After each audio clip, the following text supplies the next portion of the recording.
Cerita ini dimulai dengan manusia yang rapuh dan terbatas oleh umur pendek mereka berperang melawan para immortal, makhluk yang gak bisa mati. Konflik brutal ini yang dikenal sebagai perang immortal menghancurkan dunia, memuncak ke pertarungan terakhir. Dan di puncak semuanya, nasib dunia dipertaruhkan dalam pertempuran antara dua pria, Gram sang pahlawan dan Feltol sang raja iblis. Pertarungan mereka benar-benar legendaris. Kekuatan Feltol gak ada tandingannya. Kehadirannya aja sudah bikin aura gak terkalahkan. Tapi walaupun raja iblis sekuat itu, pertempuran akhirnya berakhir dengan satu serangan luar biasa dari Gram. Saat Feltol terkapar kalah, dia mengakui kekuatan Gram. Kagum kalau manusia biasa bisa mengalahkannya. Mereka berdua saling hormat, tapi di dalam hati Feltol masih gak percaya. Dia kan raja iblis, jauh lebih hebat dari manusia yang lemah. Strateginya, keahliannya dalam militer, kekuatannya, semuanya lebih unggul. Gimana bisa dia kalah? Jawaban Gram simple, hidup. Dia menjelaskan bahwa kelemahan manusia, yaitu hidup mereka yang singkat, justru yang bikin mereka berjuang sekuat tenaga. Kematian mereka bikin mereka kuat, mendorong mereka buat bertahan hidup apapun yang terjadi. Feltol gak mau nerima itu, tapi sebelum dia menghilang, dia ninggalin Gram dengan peringatan yang menyeramkan. Di mana ada cahaya, kegelapan akan mengikuti. Selama kegelapan ada, aku akan kembali lagi dan lagi. Aku adalah raja yang tak terkalahkan. Dan, dengan kata-kata itu, tubuh Feltol memudar jadi ketiadaan, mengucapkan selamat tinggal kepada saingan terbesarnya. Sementara Gram berpisah dengan musuh yang paling dia benci. Tapi itu baru permulaan. Beberapa waktu kemudian, Feltol terbangun dan mendapati dirinya diciptakan kembali oleh Machina, seorang gadis misterius yang sudah menunggu 500 tahun untuk momen ini. Dia minta maaf karena sambutannya sederhana, tapi Feltol cuma merasa lega karena reinkarnasinya nggak terganggu, dan dia siap melanjutkan misinya menaklukkan bangsa Alnith. Tapi Machina punya kabar. Bangsa yang dulu dia mau taklukkan itu udah nggak ada. Lalu dia menjelaskan bahwa 80 tahun yang lalu, dunia Alnith dan dunia bumi, kedua dimensi itu bertabrakan setelah sebuah peristiwa dahsyat, bergabung menjadi satu. Tabrakan ini menghancurkan kedua dunia, menghapus 90% populasi hanya dalam setahun pertama. Negara-negara pun terpecah, kota-kota saling berperang, dan kekacauan merajalela. Bumi memiliki teknologi canggih, sementara Alnith punya peradaban yang dipenuhi sihir, dan gabungan dari dua kekuatan ini menciptakan dunia baru dengan kemajuan yang gak terbayangkan. Sekarang tahun 2099, dan Feltol kaget, berjuang untuk memahami dunia baru yang asing di sekelilingnya. Saat mereka berjalan melalui kota, seekor ogre besar tiba-tiba menabrak Machina tanpa melihat ke belakang. Feltol marah besar. Gimana bisa manusia-manusia ini nggak tahu siapa Machina? Dia itu seorang perwira tinggi di pasukannya. Memutuskan untuk ngasih pelajaran, Feltol menggunakan seni rahasia sihir tanpa mantra, mengirimkan serangan ke langit. Tapi bukannya takut, penduduk kota malah cuma terlihat jengkel. Machina pun panik, menjelaskan kalau sihir tingkat tinggi dilarang di sini, dan mereka harus segera kabur sebelum para penjaga datang. Saat mereka melarikan diri, Machina mulai mengungkap lebih banyak tentang keadaan dunia. Setelah peristiwa besar yang disebut Phantasm, para immortal tercerai-berai, dan manusia menganggap ini sebagai tanda kelemahan. Manusia pun meluncurkan kampanye brutal untuk memburu para immortal. Senjata anti-immortal dikembangkan, dan para immortal jadi target untuk dimusnahkan. Feltol yang jelas-jelas terguncang dengan semua informasi ini, masih cukup fokus untuk bertanya tentang 6 komandan elitnya. Machina lalu menjelaskan kalau kebanyakan dari mereka belum diketahui keberadaannya. Bahkan salah satu dari mereka mengorbankan dirinya untuk melindungi Machina, karena tahu kalau dia memegang kunci untuk mereinkarnasikan Feltol. Machina melihat Feltol kelihatan agak kehausan, jadi dia buru-buru pergi untuk membelikannya minuman. Sementara itu, Feltol memperhatikan ada orbs aneh yang mengapung dan berkumpul di sekitar seorang gadis muda yang ada di dekatnya. Gadis ini menggunakan orbs itu untuk menyiarkan adegan vulgar di layar-layar kota, dan Feltol pun mendekatinya dan menuduhnya sebagai penyebabnya. Si gadis langsung menyangkal, tapi Feltol dengan tenang mengungkapkan bahwa dia melihat Aether di sekitarnya. Gadis itu jelas terkejut, menatapnya. Kamu nggak seharusnya bisa melihat itu. Dia memeriksa Feltol dengan pandangan penuh kecurigaan, lalu bertanya, siapa kamu? Tanpa ragu, Feltol menjawab, aku adalah Raja Iblis. Si gadis pun tertawa, jelas enggak menganggapnya serius. Tapi Veltol yang cuek dengan reaksinya, hanya bertanya bagaimana dia mengubah siaran tersebut. Gadis itu menjelaskan bahwa yang dia lakukan adalah ether hacking, dan mulai menjelaskan detail yang enggak terlalu dipahami Veltol. Jadi dia menghentikannya dan langsung bertanya apakah dia kenal seseorang bernama Markus. Si gadis mengira dia sedang bicara soal seorang CEO terkenal dan langsung mengarahkan Veltol ke perusahaan milik Markus. Veltol pun berjalan masuk ke gedung itu dengan penuh percaya diri, seperti seorang bos, dan menyuruh resepsionis untuk mengumumkan kedatangannya. Gak lama kemudian, sekretaris Markus Kinohara muncul dan mengantarnya melewati lorong. Veltol sempat melihat makhluk kecil yang aneh muncul berulang kali di berbagai tempat, dan Kinohara dengan bangga menjelaskan bahwa itu adalah maskot perusahaan. Akhirnya Veltol bertemu Markus, dan tanpa ragu, dia langsung mengingatkan Markus kalau itu nggak sopan tetap duduk di hadapan Raja Kegelapan. Markus hanya melihatnya dan bertanya, "Kenapa kamu kesini?" Veltol merasa sangat tersinggung. Dia mengira Markus akan merayakan kebangkitannya. Jadi dia menjelaskan bahwa dia datang untuk membangun kembali kerajaan Immortal dan mengklaim kembali tahtanya. Tapi Markus malah tertawa keras tepat di depan wajahnya, menolak untuk membantu, bahkan nggak menganggap Veltol serius sama sekali. Padahal Veltol adalah rajanya. Veltol yang jelas-jelas udah kesal, langsung bersiap mengasih pelajaran ke Markus. Tapi tiba-tiba Kinohara muncul dan menghentikan serangannya. Yang bikin Veltol terkejut, Kinohara menggunakan sihir armament forging. Markus lalu nyuruh Kinohara mundur, dan sambil menatap lurus ke mata Veltol, dia bilang kalau Veltol udah jadi lemah. Katanya luka seperti yang baru dia terima barusan seharusnya bisa sembuh dalam sekejap kalau Veltol masih dalam masa kejayaannya. Markus pun tertawa, mengatakan bahwa itu konyol kalau Veltol berpikir dia bisa menaklukkan apapun, sementara kerajaannya sudah lama hilang dalam kehampaan. Dia menolak tunduk pada seseorang yang lemah dan bahkan mengusir Veltol seperti nggak ada harganya. Dan seolah itu belum cukup, Markus menambahkan kalau dia mungkin akan mempertimbangkan untuk membantu, tapi hanya kalau Veltol mau merendahkan diri dan sujud di tanah. Veltol dengan cepat mengingatkan Markus bahwa dia nggak akan pernah bisa mengalahkannya dalam pertarungan. Namun saat Veltol bergerak untuk mengajari Markus pelajaran, dia terkejut melihat Markus menggunakan Spellbreaker, menghancurkan serangannya seketika. Veltol, sang raja sihir tanpa mantra, tiba-tiba dibuat tak berdaya oleh seorang manusia yang bahkan gak punya bakat sihir sama sekali. Lalu Markus memutuskan untuk sedikit bermurah hati, mengungkapkan sebuah perangkat aneh.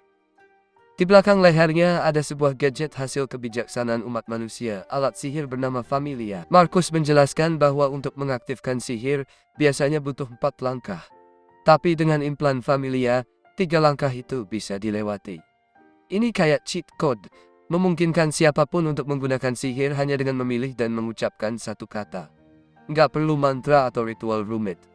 Tapi Markus menambahkan, dia secara khusus merancang Familia, supaya makhluk yang lebih tinggi seperti Veltol nggak bisa menggunakannya.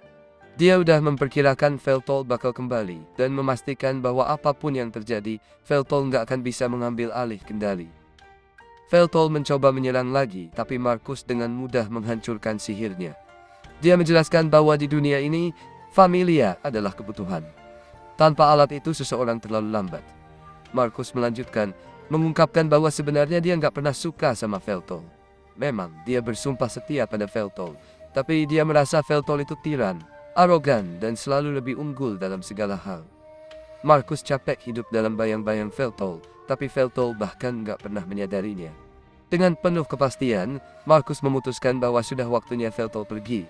Dia memanggil Bloodsword-nya, mengirimkan belati ke dada Veltol, melontarkannya keluar jendela.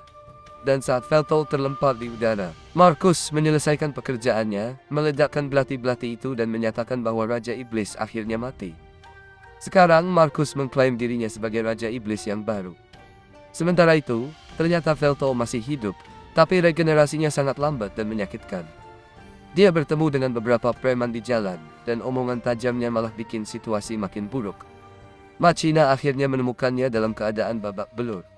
Di kereta, dia meminta maaf karena ragu-ragu memberitahu Veltol tentang pengkhianatan Markus, tapi Veltol memaafkannya.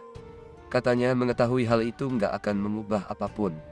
Machina membawa Veltol ke rumahnya, Dan Veltol awalnya terkesan berpikir kalau Machina berhasil mengamankan sebuah kastil besar di era ini. Tapi begitu mereka masuk, ternyata dugaan Veltol salah besar. Machina mengajaknya masuk ke apartemen kecilnya, dan Veltol mengira ruangan pertama itu adalah gudang penyimpanan. Tapi ternyata itu adalah seluruh ruang tinggal Machina. Veltol pun tertawa, berpikir kalau ini pasti lelukon, tapi Machina sangat serius. Dia menjelaskan kalau pekerjaannya nggak dibayar dengan baik. Dan Veltol pun menyadari bahwa Machina sudah hidup seperti ini selama berabad-abad. Tergerak oleh kesetiaan Machina, Veltol memberitahunya bahwa dedikasinya adalah sesuatu yang gak akan pernah dia lupakan. Mendengar kata-kata itu, Machina terharu, dan akhirnya berabad-abad yang lalu, Machina dianiaya oleh orang-orang di zamannya. Begitu mereka tahu kalau Machina itu immortal, gak bisa mati, mereka otomatis nyalahin dia atas semua masalah mereka. Dan yang mereka pikir cara terbaik buat ngatasin masalah ini adalah dengan melemparnya ke dalam gunung berapi. Tapi sebelum Machina sempat menyentuh lava, tiba-tiba Veltol muncul dari entah di mana dan menyelamatkannya. Itu pertama kalinya mereka ketemu. Alasan kenapa Veltol datang, karena dia dengar ada immortal lain seperti dia di daerah itu. Dan begitu dia ngelihat Machina, dia nggak kecewa sama sekali. Veltol langsung nawarin Machina untuk mengabdikan tubuh dan jiwanya untuk dia. Dan sejak hari itu, Machina tetap setia pada Veltol. Machina bangun karena alarmnya, dan sebelum Veltol bangun, dia langsung ke dapur buat masak sarapan. Sambil nunggu supnya mendidih, dia memanggil asisten virtualnya, Alec. Dan versi mini dirinya sendiri muncul di pandangan matanya. Alec ngasih update tentang tanggal, waktu, dan kondisi cuaca saat ini. Machina tanya kabar Alec, jadi Alec langsung menjalankan pemeriksaan sistem penuh, dan melaporkan kalau semuanya dalam kondisi sempurna. Bagus sih, tapi itu artinya nggak lama lagi Veltol dan Machina bisa mulai bekerja, persis seperti yang diinginkan Machina. Setelah sarapan selesai dibuat, Machina pergi membangunkan Veltol dan menyajikan makanan buat dia. Veltol belum pernah melihat makanan seperti ini sebelumnya, tapi dari baunya saja dia sudah bisa tahu kalau rasanya pasti enak. Dia mengambil sumpitnya untuk mencicipi, dan benar saja dia suka banget sama masakan buatan Machina. Mendengar pujian dari Veltol, hati Machina jadi senang banget. Setelah selesai makan, Veltol tanya apakah Machina tahu keberadaan immortal lain. Machina bilang, memang ada beberapa immortal lain yang berhasil lolos dari perburuan immortal, tapi belakangan ini, banyak immortal yang tiba-tiba menghilang. Bahkan, Machina kehilangan kontak dengan dua orang pembantunya yang dekat, Ornard dan Palmlock. Dia berharap mereka cuma sembunyi, tapi tanpa ada cara untuk menghubungi mereka, dia nggak bisa yakin. Veltol pun bertanya apakah perburuan immortal masih terjadi, tapi Machina menjawab kalau perburuan itu sudah berhenti sejak beberapa dekade yang lalu. Dulu, perburuan itu dimulai oleh Marcus untuk mengamankan posisinya di puncak kekuasaan. Dan sekarang setelah dia punya semua kekuatan, nggak ada alasan lagi buat melanjutkannya. Kebencian orang-orang terhadap immortal juga semakin berkurang selama bertahun-tahun, jadi nggak terlalu bahaya kalau terlihat di luar. Setelah kedua pembantunya hilang, Machina sempat pergi ke apartemen mereka buat ngecek keadaan, dan tempat itu berantakan banget. Jadi dia berasumsi pasti ada pertarungan yang terjadi di sana. Tapi satu-satunya petunjuk yang bisa dia temukan adalah sebuah catatan yang bertuliskan Immortal Furnace. Saat Veltol membaca pesan itu, dia meraih cangkir tehnya, tapi tiba-tiba merasakan nyeri tajam yang bikin dia tersentak, dan dia pun menumpahkan tehnya kemana-mana. Ternyata dia belum sepenuhnya sembuh dari luka-lukanya kemarin, dan bukan cuma regenerasinya yang melemah, tapi semuanya tentang dirinya jadi lebih lemah dibandingkan sebelumnya. Bahkan, sihir yang dia gunakan saat pertama kali tiba di sini, seharusnya punya efek yang jauh lebih besar kalau Veltol dalam keadaan penuh kekuatan. Machina menjelaskan bahwa hal ini terjadi karena keyakinan yang Veltol gunakan sebagai kekuatan selama masa jayanya sekarang sudah nggak ada. Sekarang dia cuma dibicarakan di buku-buku sejarah. Tanpa pengakuan, kekuatan Veltol nggak akan pernah benar-benar kembali. Tapi dia berpikir itu seharusnya mudah diatasi, karena dia cuma perlu membuat dirinya dikenal lagi. Setelah itu, Veltol bilang sama Machina bahwa dia mau keluar dan menjelajahi area sekitar. Soalnya kalau cuma duduk di rumah seharian itu nggak baik buatnya. Machina pun menyarankan supaya mereka berdua pergi berbelanja. Begitu sampai di kota, hal pertama yang harus mereka lakukan adalah mencari pakaian jalanan yang bagus buat Veltol biar dia bisa pakai pas lagi belanja dan saat mereka masuk ke toko. Machina minta dia berdiri di atas platform supaya mesin bisa melakukan pemindaian 3D terhadap tubuhnya. Machina meminta maaf karena hanya bisa membeli pakaian murah di toko karena anggarannya yang terbatas. Tapi Veltol bilang dia nggak masalah. Soalnya kecantikan alaminya pasti terlihat bagus dalam pakaian apapun. Setelah mengambil ukuran tubuhnya, Machina nanya apakah Veltol punya preferensi. Tapi Veltol nggak terlalu tahu tentang gaya zaman sekarang, jadi dia menyerahkan pilihan itu ke Machina. Machina memutuskan untuk meminta Alec membuat pilihan yang paling optimal untuk Veltol dengan mempertimbangkan anggaran dan kepraktisan. Setelah sedikit memproses, Alec memilihkan sebuah setelan olahraga, tracksuit. Machina awalnya nggak yakin setelan olahraga itu pilihan yang baik. Tapi begitu Veltol melihatnya, dia langsung jatuh cinta sama penampilannya. Dia bahkan lebih tertarik dengan desain di bagian belakang. Jadi Machina menjelaskan itu adalah bahasa kuno yang digunakan oleh orang-orang yang pernah tinggal di tanah ini. Dan simbol-simbol di jaket itu berarti Raja Iblis. Karena Veltol kelihatannya suka, Machina pun mengambil setelan olahraga itu untuk Veltol dan keluar dari toko. Tapi sebelum dia pergi, Veltol menarik perhatiannya karena mereka belum membayar. Namun, Machina menjelaskan bahwa semua transaksi dilakukan secara otomatis. Setelah itu, mereka makan di sebuah restoran cepat saji. Saat duduk bersama, Veltol nanya ke Machina, gimana rasanya punya familia terpasang. Selain pengkhianatan Marcus, familia jelas-jelas adalah perangkat yang revolusioner. Jadi dia penasaran. Machina menjelaskan bahwa familia itu sangat praktis, karena nggak hanya mempermudah penggunaan sihir, tapi juga bisa digunakan untuk mengumpulkan informasi, berbelanja, atau bahkan berkomunikasi. Sebelum familia jadi umum, orang-orang pakai smartphone buat hal-hal ini, tapi itu sangat merepotkan karena harus dipegang. Veltol minta untuk melihatnya, jadi dia memutar tubuh Machina dan mulai menyentuhnya. Machina agak terkejut pada awalnya, tapi dia sebenarnya sangat menikmati ini. Sampai-sampai familianya harus memperingatkan dia bahwa detak jantungnya tiba-tiba meningkat. Setelah Veltol selesai memeriksanya, dia nanya apakah tidak terasa tidak nyaman punya familia terpasang di tengkuknya. Machina bilang, memang terasa aneh pada awalnya, tapi dia terbiasa setelah perusahaan dilarang menayangkan iklan langsung ke kepala orang. Sulit untuk menjalani kehidupan sehari-hari tanpa perangkat ini. Tapi di sisi lain, punya familia nggak selalu membuat hidup lebih baik, seperti yang terlihat dari situasi kehidupannya sekarang. Saat mereka berjalan pulang, Veltol mengumumkan bahwa dia akan mencari pekerjaan. Machina kaget dan bilang ke Veltol bahwa dia nggak perlu melakukan sesuatu karena dia sudah bekerja. Meskipun kondisi hidupnya sekarang kurang ideal, dia meyakinkan Veltol bahwa dia akan memberikan gaya hidup yang lebih baik untuknya. Dia bilang dia akan ambil lebih banyak shift atau bahkan mungkin dapat 2 atau 3 pekerjaan lagi. Tapi Veltol memotong dan bilang bahwa zaman sudah berubah. Dia bukan Gok yang maha kuasa seperti dulu. Jadi dia perlu beradaptasi dengan keadaan sekarang. Dan yang paling penting, dia merasa nggak enak kalau cuma duduk-duduk santai sementara Machina bekerja keras untuk memberikan makanan, pakaian, dan tempat tinggal untuknya. Tanpa tugasnya sebagai raja untuk mengisi waktu, dia perlu mencari pekerjaan. Tapi itu nggak berarti dia sudah menyerah untuk menaklukkan dunia. Dia nanya ke Machina apakah dia bersedia untuk terus melayaninya. Dan Machina bersumpah untuk selalu ada di sampingnya sepanjang hidupnya. Di kemudian hari, Veltol siap untuk berangkat mencari pekerjaan, tapi Machina menolak membiarkannya pergi sendirian karena dia khawatir. Veltol bilang dia nggak bisa bawa Machina karena dia punya pekerjaan yang harus dipikirkan. Tapi Machina bilang dia bisa izin sehari supaya bisa ikut Veltol. Veltol menolak membiarkan Machina melakukan itu.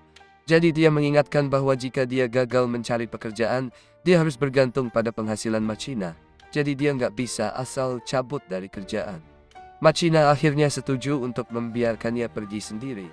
Tapi demi keamanan, dia kasih Veltol sebuah alat yang dilengkapi sedikit uang untuk keadaan darurat. Alat ini juga ada pelacaknya, jadi jika ada masalah, Veltol bisa menghubunginya dan dia akan segera datang. Veltol menyadari bahwa Machina khawatir padanya, tapi perhatian yang dia tunjukkan justru bikin Veltol merasa seperti anak kecil. Walaupun dia bilang mau pergi sendiri, dia sebenarnya nggak punya ide tentang jenis pekerjaan apa yang tersedia atau bagaimana cara mendapatkannya. Dia juga mulai merasa lapar, Jadi dia nggak bisa pilih-pilih kecuali mau berakhir mengemis di jalan. Dia berdiri dan teriak bahwa dia nggak punya uang dan lagi nyari pekerjaan. Saat dia teriak, seorang pria mendekatinya dan menyuruhnya berhenti. Pria itu bilang kalau Veltol mau kerja, dia harus pergi ke guild komersial dengan ID warga. Tapi Veltol belum pernah dengar tentang ID warga, jadi pria itu mengira Veltol pasti seorang imigran. Karena jelas Veltol nggak mau ke guild komersial dengan ID warga, dia jadi bingung karena nggak tahu apa-apa tentang kota ini. Pria itu bilang bahwa ini adalah wilayahnya, jadi Veltol nggak bisa melakukan hal seperti ini di sini. Veltol baru sadar kalau dia udah masuk ke wilayah orang lain, jadi dia minta maaf dan mau pergi. Tapi sebelum dia pergi, pria itu ngasih dia formulir aplikasi dan bilang supaya dia bawa ke guild komersial untuk melamar kerja di sana. Meskipun nggak menjamin dia dapat pekerjaan, lebih baik daripada nggak punya apa-apa. Pria itu juga ngingetin Veltol untuk nggak terlibat dengan perusahaan yang ada di bawah IHME, terutama yang bergerak di bidang konstruksi. Karena mereka sangat mengeksploitasi dan nggak peduli sama aturan keselamatan. Veltol terima saran pria itu dan ngucapin terima kasih atas bantuannya. Lalu dia menuju ke guild komersial untuk mencari pekerjaan. Tapi, begitu sampai di sana, pewawancara nggak terlalu antusias untuk mempekerjakannya. Di formulir aplikasi, Veltol nulis sihir penghancuran skala besar sebagai salah satu keahlian spesialnya. Dan dia juga nulis tentang pengalaman membuat dungeon dan memimpin sebuah negara 500 tahun yang lalu. Jadi, pewawancara dengan tenang meletakkan formulir aplikasinya dan bilang ke Veltol bahwa nggak ada posisi yang tersedia untuknya. Lagi pula karena Veltol nggak punya familia, dia juga nggak memenuhi syarat untuk kerja. Setelah Veltol pulang ke rumah, dia merasa sangat down karena nggak dapat pekerjaan. Jadi dia rebahan di pangkuan Machina dan nanya apakah dia benar-benar nggak mampu ngapa-ngapain di dunia ini. Machina meyakinkan dia bahwa dia masih lebih unggul dari orang lain, jadi dia bilang supaya Veltol biarkan dia yang kerja mulai sekarang. Tapi Veltol menolak untuk duduk diam. Jadi dia nanya ke Machina apakah ada orang yang bisa dia hubungi untuk minta bantuan. Setelah mikir, Machina ingat ada seseorang yang bisa dia telepon. Veltol terkejut karena Machina ternyata punya teman di era ini. Meskipun Machina sendiri nggak mau nyebut orang itu teman. Mereka memang sering belanja bareng, makan, main, dan kadang tidur bareng. Tapi ya cuma segitu doang. Veltol bingung karena itu kedengeran persis seperti teman baginya. Tapi Machina tetap nolak untuk mengakuinya. Beberapa saat kemudian, mereka bertemu dengan teman Machina di kafe terdekat. Dan ternyata itu adalah cewek hacker yang Veltol temui kemarin. Dia memperkenalkan diri dengan benar ke Veltol dan bilang namanya Takahashi. Meskipun Machina udah bilang tentang kebangkitan sang Demon Lord, dia nggak pernah nyangka bisa bertemu Veltol secara langsung. Menurut Machina, Veltol sedikit bingung tentang lokasi Machina, jadi Veltol. Cewek itu, Veltol baru sadar bahwa kehadiran Machina sebenarnya adalah hantu, dan dia hanya bisa merasakan kehadiran hantu itu. Setelah beberapa jam, Machina merasa aman dan dibawa ke ruang eksekusi setelah interogasi Veltol.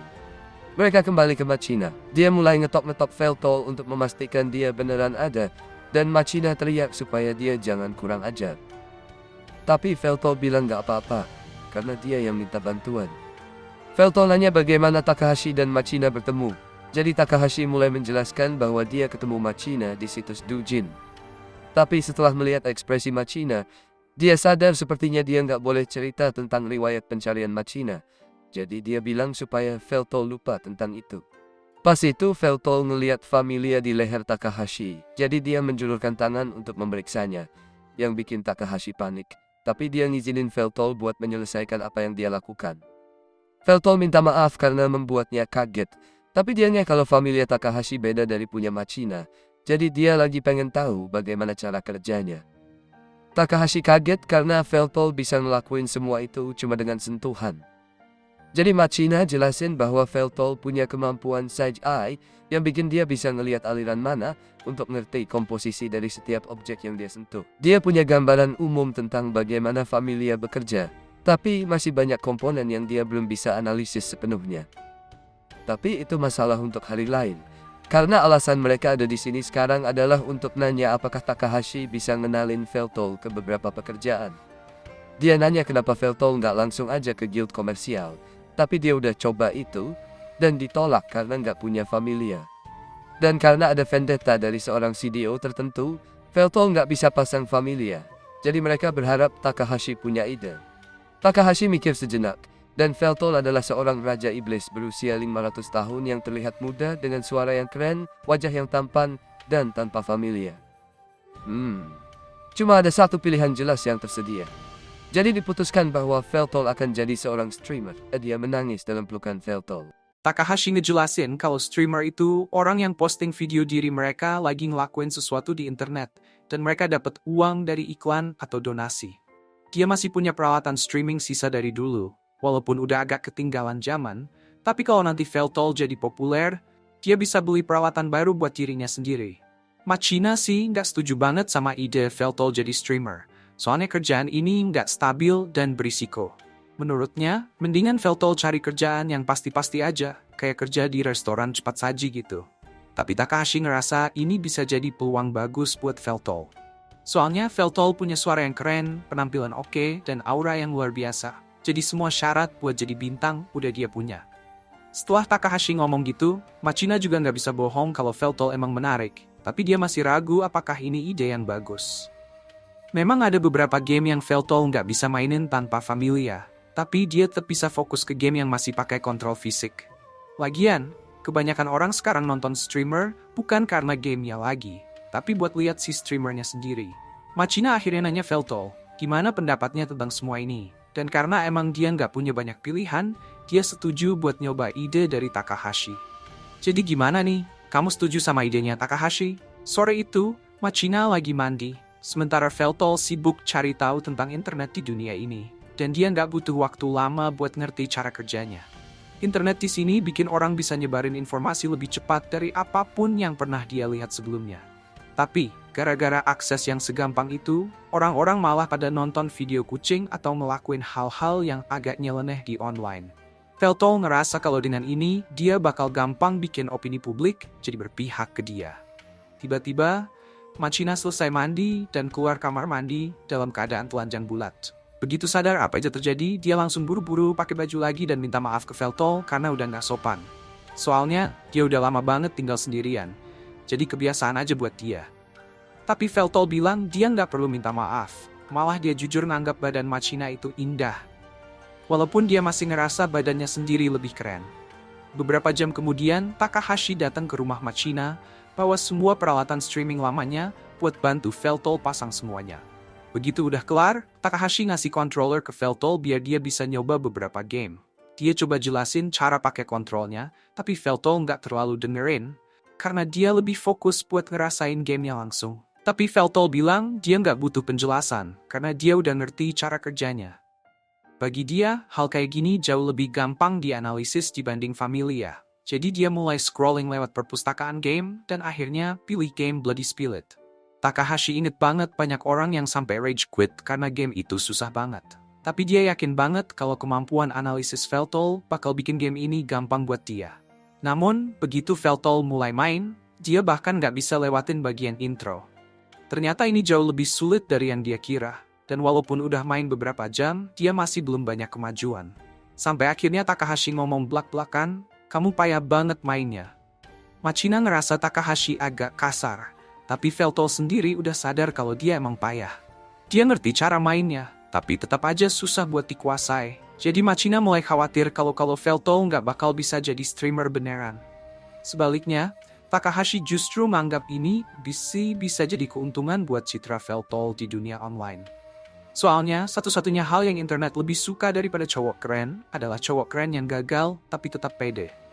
Tapi sebelum itu, Takahashi bilang mereka harus ngerjain dulu sapaan pembuka buat Feltol, biar kesan pertamanya di streaming makin kuat. Feltol nanya apakah dia bisa ngenalin diri dengan cara yang biasa aja. Tapi Takahashi langsung bilang, itu bukan pilihan. Soalnya di dunia ini udah ada lebih dari 5 juta streamer, dan cuma sekitar 1% dari mereka yang bisa dapat cukup uang buat hidup. Jadi kalau Feltol mau masuk ke bisnis ini, dia harus mikirin cara biar sapaan dia ninggalin kesan yang kuat ke sebanyak mungkin orang. Menurut Takahashi, sapaan pembuka ini penting banget. Jadi, Feltol akhirnya nanya ke Machina apakah dia punya ide buat sapaan yang cocok. Machina mikir sebentar, terus dia nyaranin supaya Feltol pakai salah satu deklarasi wardennya dan diadaptasiin jadi sapaan. Veltol nyobain, dan deklarasinya isinya kayak ngomong ke manusia biasa kalau mereka harus bangga bisa ada di hadapannya. Dramatis banget, dan menurut Takahashi ini awal yang bagus, tapi masih kurang eye-catching. Jadi mereka harus mikirin sesuatu yang bisa ditambahin biar lebih menarik. Sementara itu, Takahashi bilang dia bakal kasih Veltol pelatihan kilat tentang semua yang perlu dia tahu soal streaming. Intinya Veltol harus streaming setiap hari. Walaupun gak ada yang nonton, dan apapun yang dia lakuin, dia gak boleh ngomongin hal-hal berbau erotis atau rasis, soalnya itu bisa bikin dia kena ban. Yang paling penting, pas Veltol lagi streaming, Machina harus hati-hati biar gak sampai kepergok masuk ke kamera. Karena mereka gak mau orang-orang berpikir kalau Machina itu pacarnya Veltol. Sebagai bentuk dukungan, Takahashi minta tolong temennya buat bantu promosiin streaming Veltol. Tapi sebagai gantinya, Veltol nanti harus balas budi ke dia. Waktu terus berlalu, dan Veltol makin lama makin populer. Tapi saat troll mulai berdatangan ke streamingnya, dia sama sekali nggak goyah, malah nyuruh mereka terus aja nge-roast dia. Buat Veltol, itu nggak masalah, karena dia dapat kekuatan dari orang-orang yang terus mikirin dia. Jadi bahkan publikasi negatif pun bisa jadi keuntungan buatnya. Nggak lama kemudian, berkat kerja keras dan tekadnya, Veltol berhasil nyampe 1 juta views. Dan untuk streaming terbarunya, dia bakal main Bloody Spill and Stop sampai tamat. Tapi pas dia lagi streaming, ada kamera yang ngarah ke rumahnya Machina, dan itu nangkep momen pas Machina baru pulang kerja. Begitu Machina masuk, Veltol baru aja berhasil tamatkan gamenya, jadi dia lagi ngerayain kemenangannya, dan banyak fansnya yang ngucapin selamat. Dia udah banyak berkembang setelah berhasil tamatkan Bloody Spill and Stop dan Duo. Tapi, game ini tetap gila banget susahnya, dan dia seneng banget akhirnya bisa kelarin juga. Veltol nggak lupa buat ngucapin terima kasih ke semua fans dan haters yang udah nemenin dia selama ini. Dia juga ngucapin terima kasih ke semua orang yang udah dukung dia sampai dia selesaiin gamenya. Tapi, dengan semua itu, Veltol harus nutup streamingnya untuk hari ini. Begitu streaming selesai, Veltol menghela napas lega, dan Machina membuka pintu buat cek apakah dia butuh sesuatu. Veltol bilang dia baik-baik aja, tapi dia mau keluar sebentar karena ada paket yang mau dia ambil. Machina nawarin buat ambil paketnya, tapi Veltol udah lama nyari alasan buat keluar dan jalan-jalan, jadi Machina bilang dia bakal siapin makan malam buat Veltol pas dia balik nanti. Veltol pun keluar menuju kota, dan sambil jalan melewati area kumuh, dia ngomongin soal betapa kacau dan terdistorsi struktur sosial di kota ini. Tapi pas dia lagi jalan, tiba-tiba dia kaget karena ngelihat wajah yang gak asing duduk di pinggir jalan. Itu adalah sang pahlawan, Gram. Dulu, Gram adalah kakak yang baik dan selalu merawat adik perempuannya Melina yang sedang sakit. Dia menghiburnya dan bilang kalau dia bakal pergi untuk cari ramuan obat buat bantu kesembuhannya. Tapi sebelum dia pergi, ayahnya memanggilnya dan menyerahkan sebuah pedang.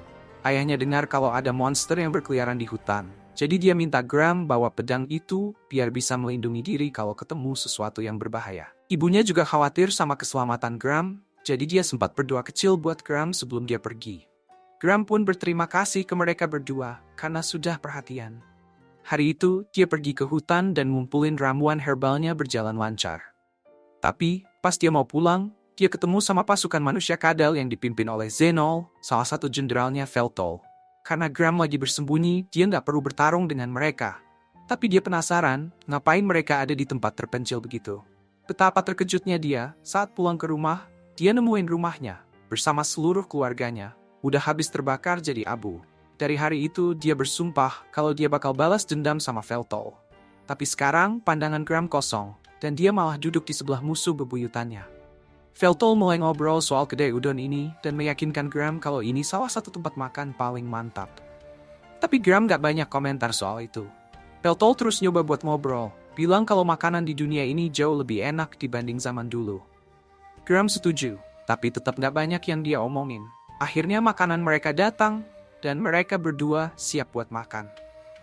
Tapi sebelum mulai, Gram akhirnya buka mulut. Bilang kalau rasanya aneh banget bisa makan mie sambil duduk bareng musuh yang udah ngebunuh keluarga dan teman-temannya. Veltol ngerasa hal yang sama. Soalnya Gram juga udah ngalahin beberapa pengikut Veltol seorang diri. Tapi sekarang dia sama sekali nggak benci sama Gram. Dia cuma penasaran gimana Gram bisa bertahan hidup selama ini. Padahal Veltol itu abadi. Satu-satunya penjelasan yang masuk akal ya kalau Gram juga jadi abadi. Tapi itu kan bertentangan sama prinsip Gram yang percaya kalau hidup itu harus dimanfaatin semaksimal mungkin karena cuma sebentar. Gram menjelasin kalau dia nggak ngorbanin kematian atau keabadiannya. Sebagai hadiah, karena berhasil ngalahin Veltol, Dewi Meldia ngasih dia berkah pemuda abadi. Berkat itu bikin dia bisa hidup sepanjang ini. Tapi bukan berarti dia jadi abadi. Veltol komen kalau Dewi Meldia pasti suka banget sama Gram. Jadi bisa kebayang deh kenapa dia dikasih berkah kayak gitu. Setelah Gram mengakhiri perang sama kaum abadi, para abadi malah mulai perang antar sesama lagi. Jadi dia disuruh ke medan perang buat ngalahin manusia fana yang dulu dia bela mati-matian. Dan walaupun perang saudara itu udah selesai, entah kenapa orang-orang malah mulai benci sama Gram. Veltol percaya hasil kayak gitu memang gak bisa dihindari. Soalnya manusia pada dasarnya takut sama orang yang punya kekuatan besar. Gram diasingkan dari kerajaan, jadi dia terpaksa mengembara selama berabad-abad sampai kejadian Fantasian, di mana dunia-dunia jadi menyatu. Sejak itu, dia udah ngebunuh banyak manusia fana dan abadi, sampai-sampai dia merasa nggak ada tempat lagi buat dia di dunia ini sebagai pahlawan. Dia nanya ke Veltol kenapa dulu dia pengen menguasai dunia, dan Veltol jawab kalau tujuannya adalah untuk mencapai perdamaian dunia. Ada banyak cara buat jadi abadi, kayak melalui kutukan, berkah, atau jadi kayak Phoenix. Jadi selain beberapa pengecualian langka, hampir semua makhluk abadi dulunya juga pernah jadi manusia fana. Tapi tetap aja, manusia fana terus-menerus mengucilkan dan menganiaya kaum abadi karena mereka dianggap berbeda. Di sisi lain, para abadi juga nggak lebih baik, karena mereka juga melakukan hal yang sama ke manusia fana. Pelajaran yang Veltol dapat dari semua ini adalah, nggak peduli apapun kamu, orang-orang bakal selalu takut dan benci sama yang berbeda. Jadi dia pikir satu-satunya cara buat membawa perdamaian dunia adalah dengan berdiri di puncak dunia dan menguasainya. Biar nggak ada yang perlu ngerasain penganiayaan seperti itu lagi. Gram nggak percaya kalau perdamaian lewat dominasi dunia bakal berhasil. Tapi dia juga nggak bisa menyangkal kalau manusia dibiarkan sendiri pun nggak akan pernah bisa mencapainya. Dia nggak yakin sama konsep perdamaian. Karena dia udah ngerasain sendiri betapa nggak masuk akalnya penganiayaan dan perang selama ini. Meski begitu, Gram tetap nggak mau ngakuin kalau Veltol benar. Jadi Veltol terima kalau Gram nggak akan pernah setuju dengannya. Gram berdiri untuk pergi dan mengucapkan terima kasih ke Veltol buat mie-nya. Tapi sebelum dia pergi, dia bilang kalau dia senang bisa ngobrol sama Veltol. Veltol juga bangkit untuk pergi. Dan saat berjalan di jalan, dia ngeliat Takahashi di sebuah gang. Kelihatannya, dia lagi kena masalah. Rupanya, Takahashi sempat nyewa ogre ini buat sebuah pekerjaan. Tapi sekarang si ogre malah berusaha memeras dia dan minta bayaran 2 kali lipat. Takahashi bilang kalau ogre itu bodoh kalau dia pikir dia bakal ngasih uang sebanyak itu. Tapi si ogre siap banget buat ngebukin dia kalau permintaannya nggak dipenuhi. Jadi dia angkat tangannya dan bersiap mau mukul Takahashi. Tapi Veltol langsung nangkep tangan si ogre dan bilang buat ninggalin Takahashi sendirian. Veltol lagi merasa murah hati hari ini. Jadi dia mau melupain sikap nggak sopan si ogre. Tapi ogre itu ngenalin Veltol sebagai orang yang pernah dia kalahin dulu. Jadi dia nggak takut sama sekali. Si ogre bilang dia bakal bunuh Veltol kali ini. Jadi Takahashi coba kasih tahu Veltol buat kabur sebelum dia terluka. Tapi Veltol bilang nggak apa-apa, karena dia memang udah pengen ngetes seberapa banyak kekuatannya yang udah kembali.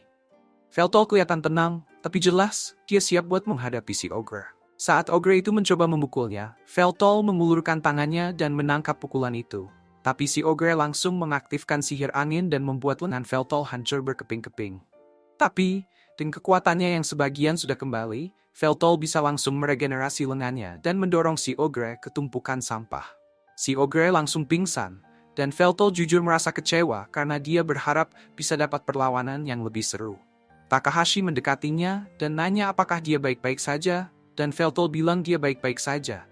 Tapi dia penasaran siapa orang itu dan kenapa dia menyerang Takahashi. Takahashi menjelaskan kalau dia seharusnya jadi pengawal untuk sebuah pekerjaan besar hari ini, tapi tiba-tiba dia mulai ngelakuin permintaan yang aneh. Veltol bilang dia nggak tahu kalau si ogre itu seharusnya pengawal Takahashi, jadi dia minta maaf karena udah ngalahin dia. Tapi Takahashi bilang nggak apa-apa, karena dia baru nemuin seseorang yang lebih baik.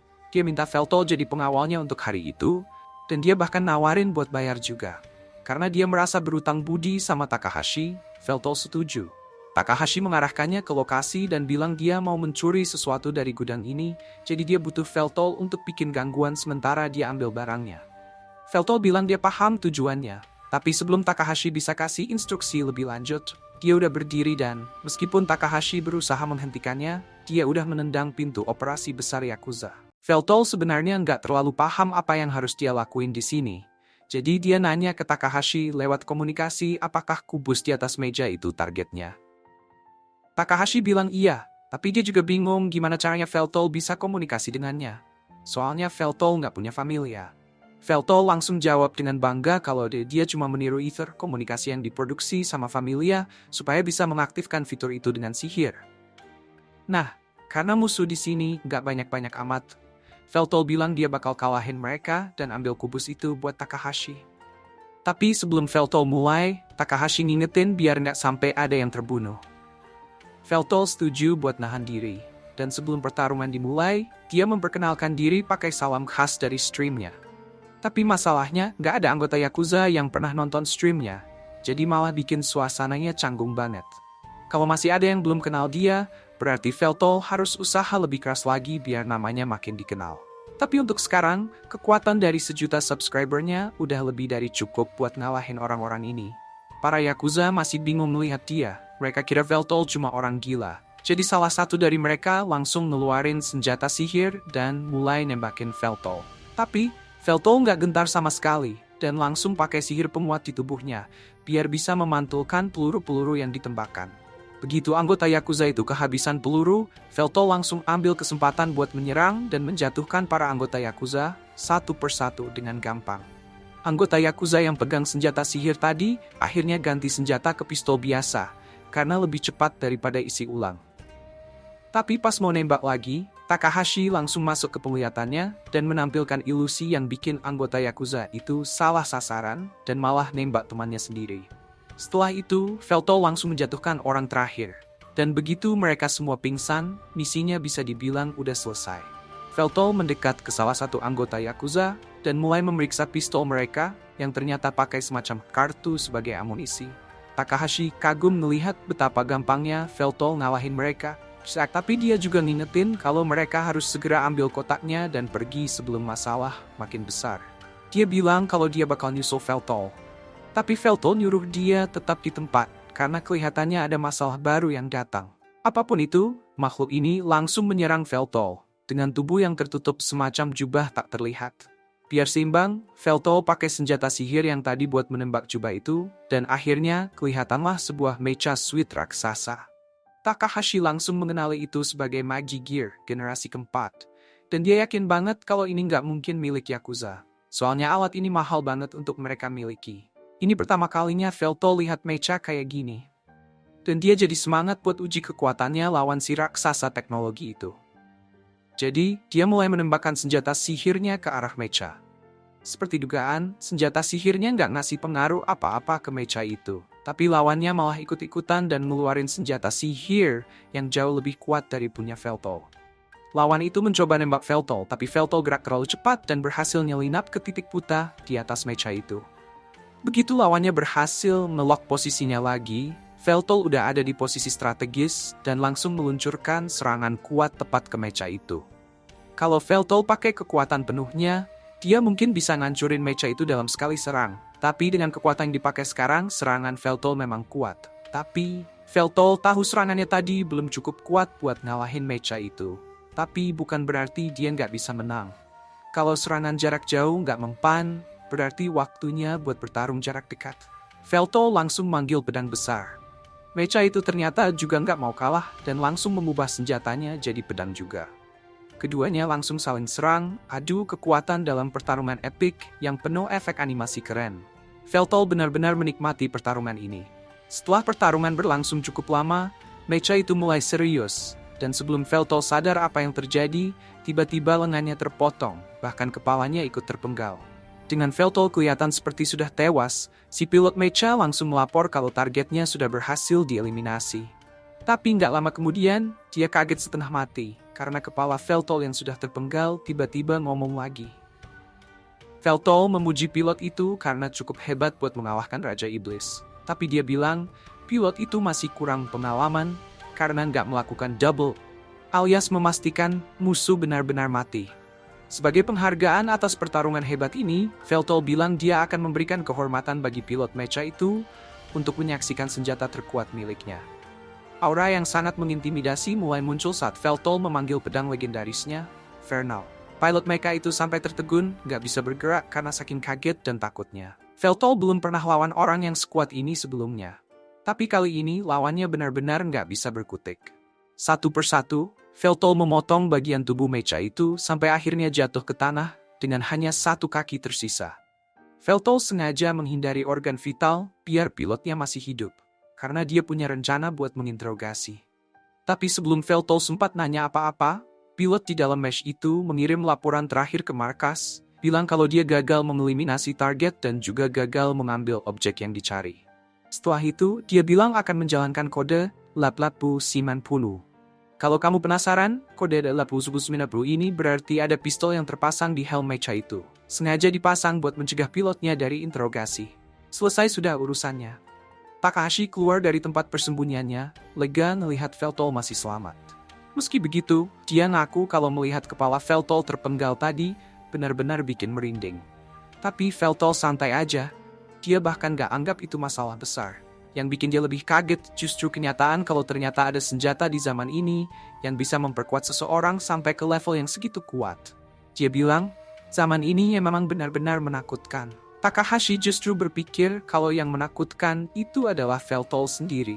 Soalnya dia baru aja ngancurin Magi Gear sendirian. Padahal alat ini kuatnya sampai bisa ngancurin satu negara kalau diperlukan. Apalagi yang ini buatan perusahaan milik Marcus. Dan Takahashi tahu Yakuza nggak mungkin punya akses buat dapetin Street kayak gini. Dia mulai khawatir kalau misi ini mungkin bakal jauh lebih rumit daripada yang dia kira. Terlepas dari itu, Veltol masih penasaran kenapa mereka sampai repot-repot buat dapetin kubus itu. Takahashi kemudian menjelaskan kalau kubus itu sebenarnya adalah perangkat penyimpanan. Dan yang dicari kliennya bukan kubusnya, tapi data yang ada di dalamnya. Takahashi bilang mereka bisa cek data itu kalau Veltol mau. Jadi dia mengeluarkan pembaca kubus dan meletakkan kubus di atasnya. Awalnya yang muncul cuma layar kosong. Tapi setelah Takahashi melakukan sedikit penyetelan, kubus itu terbuka dan menampilkan daftar nama. Takahashi nggak punya petunjuk apa maksud dari daftar nama ini. Tapi Veltol langsung mengenali nama-nama di daftar itu sebagai rakyatnya yang abadi. Takahashi merasa khawatir melihat daftar nama ini. Jadi dia bilang akan coba hubungi kliennya buat cari tahu apa maksud dari daftar ini. Sayangnya, kliennya nggak angkat telepon. Jadi mereka terpaksa harus ketemu langsung kalau mau bahas ini lebih lanjut. Takahashi membawa Veltol ke gedung apartemen besar tempat kliennya tinggal. Dan katanya orang yang mereka cari ada di lantai 12. Pas mereka mendekati pintu masuk, Takahashi dengan santainya menggunakan kemampuan hackingnya buat melewati sistem keamanan di gedung itu. Dia bangga banget sama dirinya sendiri karena nggak ada sistem keamanan yang nggak bisa dia tembus.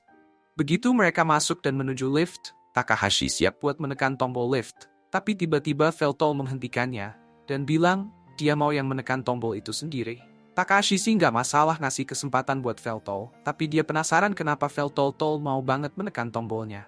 Veltol sendiri nggak punya alasan khusus, dia cuma suka aja menekan tombol. Akhirnya, Veltol mulai menekan tombol ke lantai 12. Tapi Takahashi lupa ngasih tahu kalau lift ini sebenarnya nggak memungkinkan orang untuk sampai ke lantai 12. Ada semacam larangan buat akses langsung ke lantai itu. Sementara Takahashi dilarang ke lantai 12, Veltol malah sepertinya punya cara khusus buat sampai langsung ke sana. Pertama-tama, kamu harus naik dulu ke lantai 2, terus ke lantai 17, lalu balik lagi ke lantai 4, dan begitu seterusnya sampai akhirnya kamu bisa sampai ke lantai 13. Karena udah sampai sini, Veltol mulai jalan keluar dari lift, tapi Takahashi buru-buru bilang buat nunggu dulu karena kliennya, Eiju, orangnya lumayan paranoid. Jadi, dia udah pasang banyak jebakan di sepanjang lantai ini. Kalau Veltol nggak sengaja kena jebakan, bisa-bisa dia langsung jadi daging cincang. Veltol berterima kasih atas peringatannya. Tapi dari yang dia lihat, nggak ada jebakan di ruangan ini.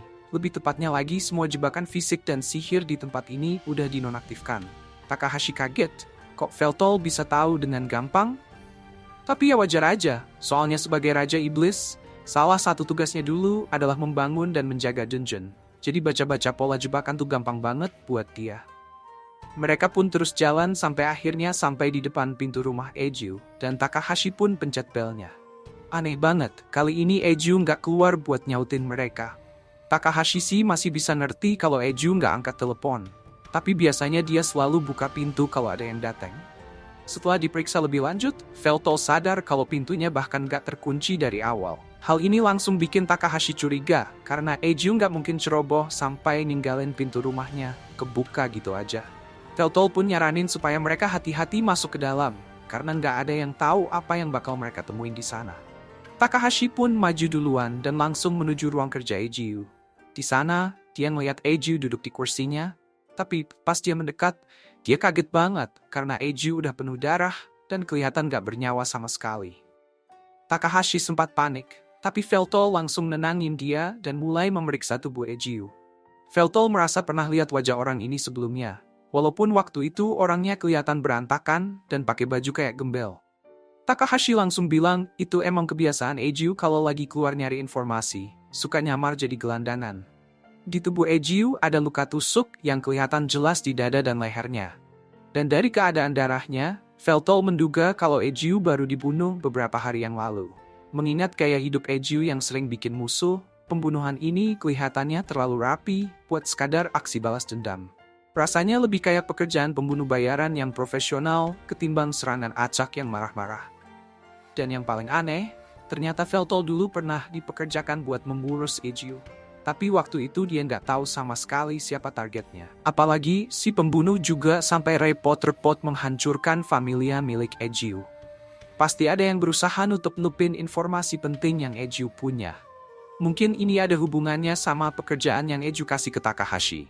Tapi sekarang mereka nggak bisa nanya apa-apa lagi ke Eju karena dia udah nggak ada.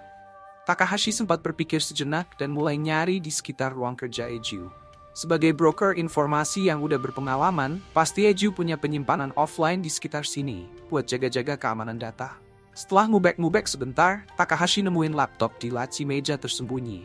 Ini mungkin petunjuk yang mereka cari. Tapi pas dinyalain, semua file di laptop itu kelihatan berantakan, kayak udah rusak. Meskipun begitu, Feltol nyadar kalau sebenarnya file-file itu tersusun dalam pola yang spesifik banget.